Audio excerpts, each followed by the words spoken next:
This is VOA News via remote. I'm Diane Roberts.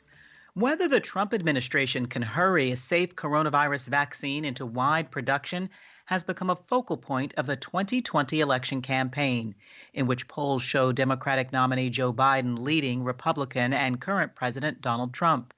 At a briefing, President Trump says federal agencies, including the military, will be ready to distribute the coronavirus vaccine when it's ready, and he predicts sometime in October or November, though many health officials disagree with that time frame.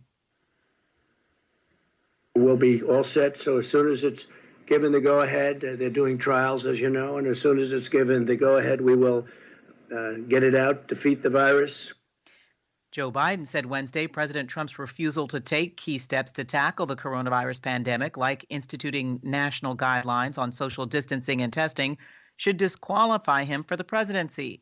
The Democratic nominee also accused his election rival of politicizing the vaccine development process and said he does not trust the president's public statements.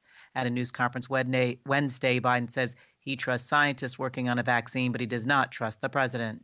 I trust vaccines. I trust scientists, but I don't trust Donald Trump. The Federal Reserve pledged Wednesday to keep interest rates near zero until inflation is on track to overshoot the U.S. Central Bank's 2% target, a bold new promise aimed at bringing millions of out-of-work Americans back to the labor market. Forecasts by central bankers showed that would not happen until at least 2024.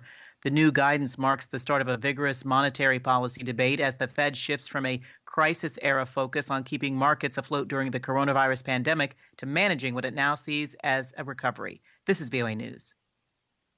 South Africa will reopen its borders to most countries next month, the president said Wednesday, part of a wider easing of anti-coronavirus measures, announced as figures continue to improve.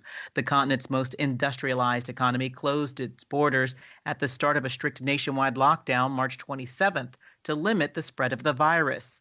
President Cyril Ramaphosa said Wednesday most remaining rules will be rolled back September 20th, and that international travel would gradually and cautiously resume October 1st. In his weekly general audience Wednesday at the Vatican, Pope Francis said the coronavirus pandemic has shown there is a link between people's health and the state of the environment. In his comments to his largely masked and socially distanced crowd, Francis spoke about the interconnectedness of people and the planet. He said to emerge from the COVID-19 pandemic, quote, "We need to look after and care for each other, and we must support those who care for the weakest, the sick, and the elderly," end quote. The Pope said people must also extend this care to what he called, quote, "our common home, to the earth and to every creature," end quote. The U.S. Justice Department has charged 7 defendants in connection with cyber intrusions involving a wide range of businesses, companies, and people.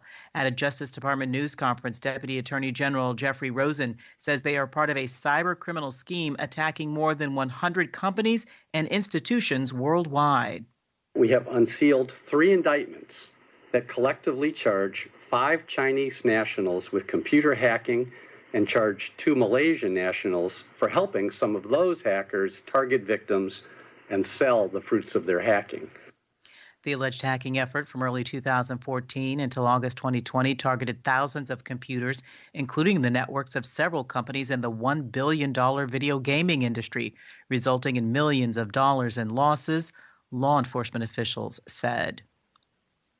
A top State Department official will visit Taiwan for a memorial service for the late president, defying China by making the second high-ranking U.S. trip in as many months to the island.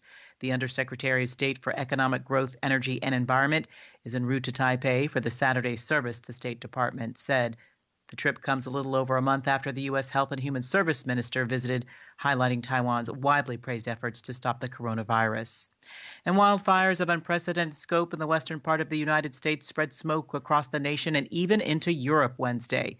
Dozens of fires have burned some 4.5 million acres in Oregon, California, and Washington state since August. The fires have killed at least 34 people, ravaged several small towns, and destroyed thousands of homes. Via remote, I'm Diane Roberts, VOA News.